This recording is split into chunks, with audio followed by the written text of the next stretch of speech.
விவசாயிகளோட நலனை கருதியும் நீர்நிலைகளை பாதுகாக்கிற விஷயமா கைவிடப்படுது அப்படின்னு சொல்றாங்க. ஆனா இந்த இடத்தை திருப்பி ஃபார்மர்ஸ்க்கே விவசாயிகளுக்கே கொடுக்க போறாங்களான்னு கேட்டா அதுதான் கிடையாது. இதுல தொழிற்சாலைகள் வரப்போகுது அப்படின்னு சொல்லி மினிஸ்டர் கீர்த்தனா சொல்லியிருக்காங்க. விமான நிலையம் கட்டுறதுக்கு ஏற்ப ஒரு இடம் இல்லாதப்ப தொழிற்சாலைகள் கட்டுறதுக்கு மட்டும் இந்த இடம் எப்படி ஏற்புடையதா இருக்கும். அது மட்டும் இல்லாம நாங்க ஏர்போர்ட்டுக்கே முட்டு போடல, நாங்க வேற இடம் பாக்குறோம் அப்படின்னு சொல்லக்கூடிய இந்த அரசு வேற இடம் சென்னையை சுத்தி 5000 ஏக்கர் தரிசு நிலம் எங்க இருக்கு? அப்ப வேற இடம் பார்த்தாலும் அந்த இடத்துல இதே மாதிரி விவசாயிகள் போராட்டம் பண்ணா அதையும் கைவிட்டுருவீங்களா? இது எப்படி இருக்குன்னா உங்களுடைய அரசியல் ஈகோக்காக ஒரு மாநிலத்தோட வளர்ச்சியை தடை செய்றீங்க. முக்கியமான ஒரு விஷயம் சட்டசபையில பேசும்போது நம்ம சிடிஆர் நிர்மல்குமார் அட்டெண்டன்ஸ் போட்டுவாரு. அதாவது அருமையான திட்டங்கள்லாம் எங்கன்னா அறிவிச்சாரு. அப்போல்லாம் பாராட்ட நீங்க வரல. அதாவது திமுக சுத்தி சுத்தி வளைச்சு பரந்தூர்ல இடத்த வாங்கி போட்டாங்க. யாரு? முன்னாள் அமைச்சர்கள், முன்னாள் எம்எல்ஏக்கள், இப்ப இருக்கிற திமுக சட்டமன்ற உறுப்பினர்கள் வாங்கி போட்டதுனால நீங்களும் ஏதோ வாங்கி போட்டீங்களா? இன்னும் இவ்வளவு வேகமா வர்றீங்கன்னா பரந்தூர்ல விமான நிலையம் வரும். அதனால முன்னாடியே நீங்க எல்லாம் இடத்த வாங்கி போட்டு ஆக்கிரமிச்சு பல கோடிக்கு விமான நிலையம் வந்தா வித்தரலாம் சொல்லி கணக்கில் வாங்கி போட்டிருக்கிறீங்க. அந்த ஏழை விவசாயிகள்லாம் எவ்வளவு கஷ்டப்படுவாங்கன்னு உங்களுக்கு புரியலையா? சோத்துக்கு என்ன பண்றது? விவசாயத்துக்கு அப்புறம் தான் ஏர்போர்ட்.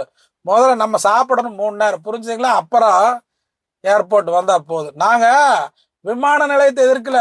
விவசாய நிலத்துல விவசாய மக்களை முடக்கி வர அந்த விமான நிலையம் வேண்டாங்கிறோம். அதுக்கான இடம் வருங்க. நீங்க பல கோடிக்கு நீங்களும் திமுக சிக்கிருப்பீங்க போல இருக்கு. என்ன பண்றது தெரியாம உங்களை நோண்டி விட்டுருக்குது திராவிட மாடல் அம்மனி.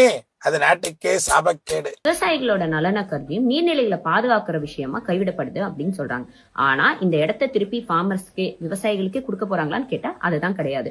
இதுல தொழிற்சாலைகள் வரப்போகுது அப்படின்னு சொல்லி மினிஸ்டர் கீர்த்தனா சொல்லியிருக்காங்க. விமான நிலையம் கட்டுறதுக்கு ஏற்ப ஒரு இடம் இல்லாதப்ப தொழிற்சாலைகள் கட்டுறதுக்கு மட்டும் இந்த இடம் எப்படி ஏற்புடையதா இருக்கும். அது மட்டும் இல்லாம நாங்க ஏர்போர்ட்டுக்கே முட்டு போடல, நாங்க வேற இடம் பாக்குறோம் அப்படின்னு சொல்லக்கூடிய இந்த அரசு வேற இடம் சென்னையை சுத்தி 5000 ஏக்கர் தரிசு நிலம் எங்க இருக்கு? அப்ப வேற இடம் பார்த்தாலும் அந்த இடத்துல இதே மாதிரி விவசாயிகள் போராட்டம் பண்ணா அதையும் கைவிட்டுருவீங்களா? இது எப்படி இருக்குன்னா உங்களுடைய அரசியல் ஈகோக்காக ஒரு மாநிலத்தோட வளர்ச்சியை தடை செய்றீங்க. முக்கியமான ஒரு விஷயம் சட்டசபையில பேசும்போது நம்ம சிடிஆர் நிர்மல்குமார் அட்டெண்டன்ஸ் போட்டுவாரு. அருமையான திட்டங்கள்லாம் எங்கன்னா அறிவிச்சாரு. அப்போல்லாம் பாராட்ட நீங்க வரல.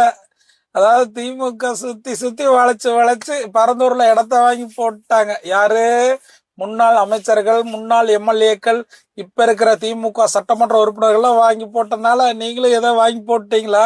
இன்னும் இவ்வளவு வேகமா வர்றீங்கன்னா பரந்தூர்ல விமான நிலையம் வரும். அதனால முன்னாடியே நீங்க எல்லாம் இடத்த வாங்கி போட்டு ஆக்கிரமிச்சு பல கோடிக்கு விமான நிலையம் வந்தா வித்தரலாம் சொல்லி கணக்கில் வாங்கி போட்டிருக்கிறீங்க. அந்த ஏழை விவசாயிகள்லாம் எவ்வளவு கஷ்டப்படுவாங்கன்னு உங்களுக்கு புரியலையா? சோத்துக்கு என்ன பண்றது? விவசாயத்துக்கு அப்புறம் தான் ஏர்போர்ட். முதல்ல நம்ம சாப்பிடணும் 3 நேரம், புரிஞ்சுங்களா? அப்புறம் ஏர்போர்ட் வந்தா போதும். நாங்க விமான நிலையத்தை எதிர்க்கல. விவசாய நிலத்துல விவசாய மக்களை முடக்கி வர அந்த விமான நிலையம் வேண்டாங்கிறோம். அதுக்கான இடம் வருங்க. நீங்க பல கோடிக்கு நீங்களும் திமுக சிக்கிருப்பீங்க போல இருக்கு. என்ன பண்றது தெரியாம உங்களை நோண்டி விட்டுருக்குது திராவிட மாடல் அம்மனி. அது நாட்டுக்கே சாபக்கேடு.